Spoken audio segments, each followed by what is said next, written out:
はい、こんにちは、森です。このね、赤株出来上がって、だいぶ経つんですけども、今回ね、6月の27日にミニバイパニックエンデュロ、またやるそうなんで、エントリーしました。で、まだエントリーね、多分間に合うんで、もしね、出場したいなとか興味あるなと思う方、よかったらね、一緒にバイク押しましょう。で、今回ね、それに伴って、もうちょっと煮詰めたいところがあったんで、キャブのセッティングとかね、キャブのセッティングとか、あと、カムをね、ちょっとハイカムっていうかね、ちょっと違うやつに変えたいんで、カムを交換します。で、あと、キャブレターね、これも一回先に試してみたんですけど、PC の、22パイかな、中国製の22パイのキャブ持ってたんで、試しにつけたんですけど、いまいちね、全体的なパワー上がるんやけど、低速のちょっとこう感じが、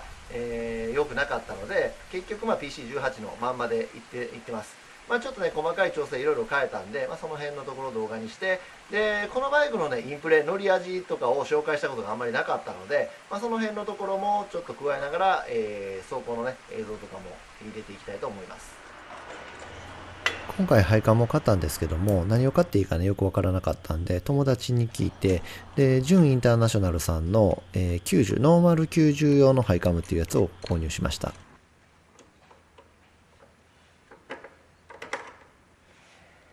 カムですね。これがノーマルカム。で、こっちが、つけるハイカム。プロフィールどうかな、こっちの方が開閉時間が長い感じがするかな。そうですね。で、山はね、こっちがとんがってて、こっちはちょっとなだらか。で、高さ的にはちょっと測ってみようか。で、こっちが、21ミリの26.5ぐらいか。そんなにむちゃくちゃ変わらへんやな。26.5。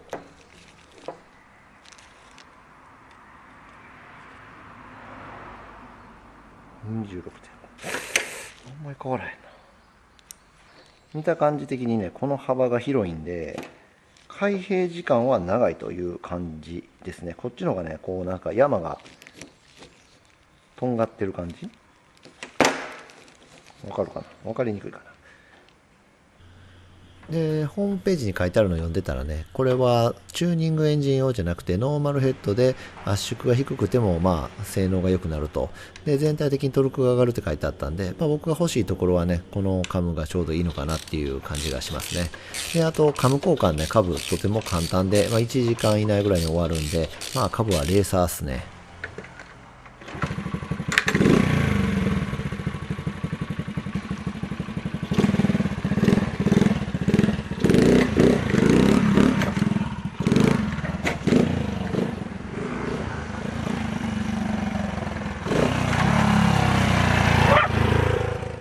まずはターンなんですけども、遠心クラッチってね、乗りやすそうなイメージあるかもしれないんですけど、このアクセルを戻した時にね、やっぱ駆動が切れてしまうんですよね。で、今回カムを変えたことによって、エンジンのなんかトルクが全体的に上がってね、この息継ぎ的にこうスパッと止まるっていうのがなくなりましたね。で、こういうところでのジャンプとかは楽になったんですけど、これリアサスがね、あんまりやっぱり良くないですね。で、カブのエンジンってね、後ろ寄りなんですよ。シリンダーが前に出てる分、全体的にクランクケースが後ろにあるんで、重心が後ろにあります。で、スイングアームもその影響で短くなるんで、障害物乗り越えた時に引っかかったようになるんですよね。この辺がね、やっぱりちょっとカブの難しいところかなと思います。でもその代わりにね、フロントはやっぱ軽いですね。で、全体的に重心が後ろにあるんで、パワーがない割にはフロント浮きやすいと思います。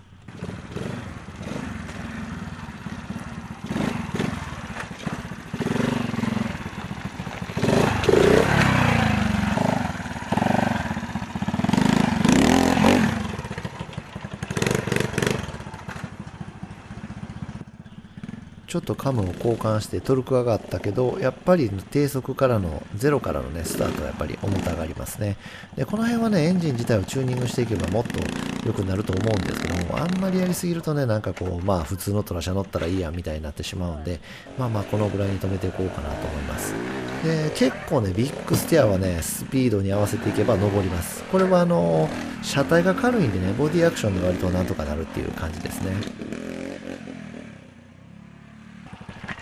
正直斜面はもうちょっとパワー欲しいですね。で、ギアが3速なんで、もう1速しか使えないんですよね。で、グリップはいいです。リアにね、やっぱり近いところにエンジンが乗ってるんで、なんかこう重心が後ろにある分かリアのトラクションはいいように思いますね。まあ下りのねブレーキの効かなさとかこの辺もちょっと泣けてくる感じはあるんですけども、まあまあその辺は我慢して乗るって感じですね。でフロントホップはねこんな感じでね軽いんで割とやりやすいです。たださっきの斜面とかでもねちょっとまくれる傾向にあるんで、まあ、体をねうまく前に入れれないとまくれてちょっと乗りにくいかもわからないですね。でジャックナイフはねもうこれ指2本で握らないとジャックナイフできないですね。でやっぱりリア重たいんで浮きにくいです。まあ、前にね柴田明選手に乗ってもらった時はあいつ力あるんかやっぱり人差し指1本でいけるみたいな感じでは言ってましたね。でこのゴロゴロの岩場なんですけどもなんかねスピード出ずにゴロンゴロンっていく感じは意外と進むって感じですね。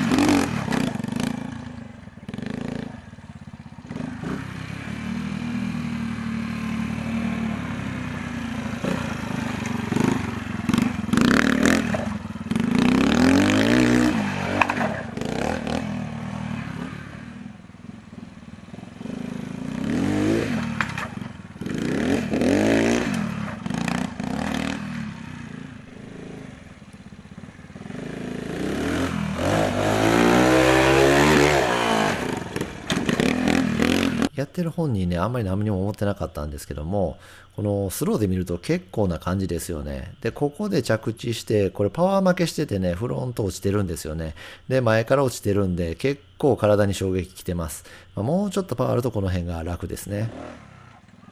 で、この辺もね、やっぱりリアサスの悪さが目立ってますね。もうリアが跳ねて、で、パワーがまあないっていうのもあって、こうやってスタックしてしまいます。よっぽどね、うまくいったらこういう感じでクリーンでいける時もあるんですけど、もうライン取りとかね、全てを駆使してなんとかいけるって感じですね。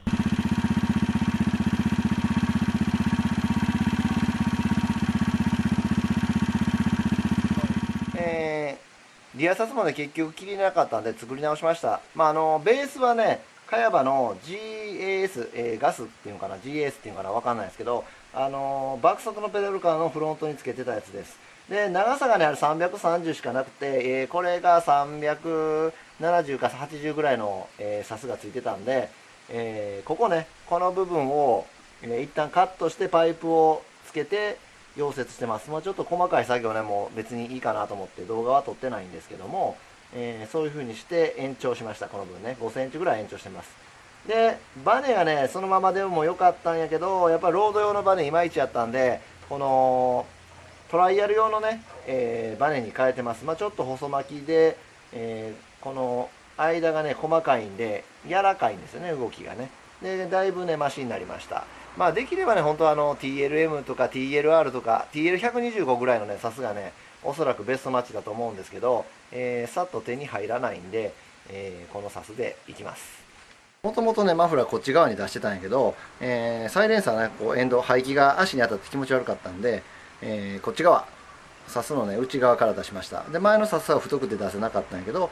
今回ねこう細くなってるんで、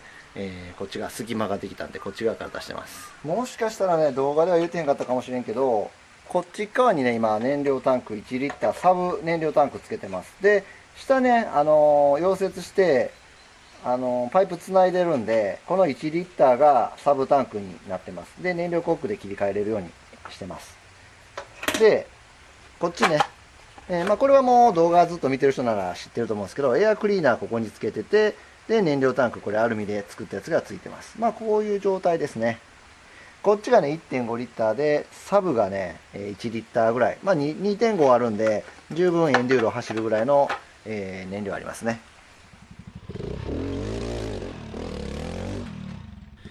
こんな感じでね、リアサスをちょっと変えただけで劇的に走りやすくなりましたね。パワー上がってるわけじゃないんで、めっちゃ飛ぶとかそういうわけじゃないんですけども、グリップ良くなった分ね、いろいろ安心して攻めれます。ここもね、飛べる感じになってきたんで、だいぶ良くなったかなっていう感じがしますね。現行のトラシャをね、よくしようと思うとなかなか大変なんですけども、市販車はもうちょっとしたことで劇的に変わるんでね、かなりやっぱりその辺が面白いですね。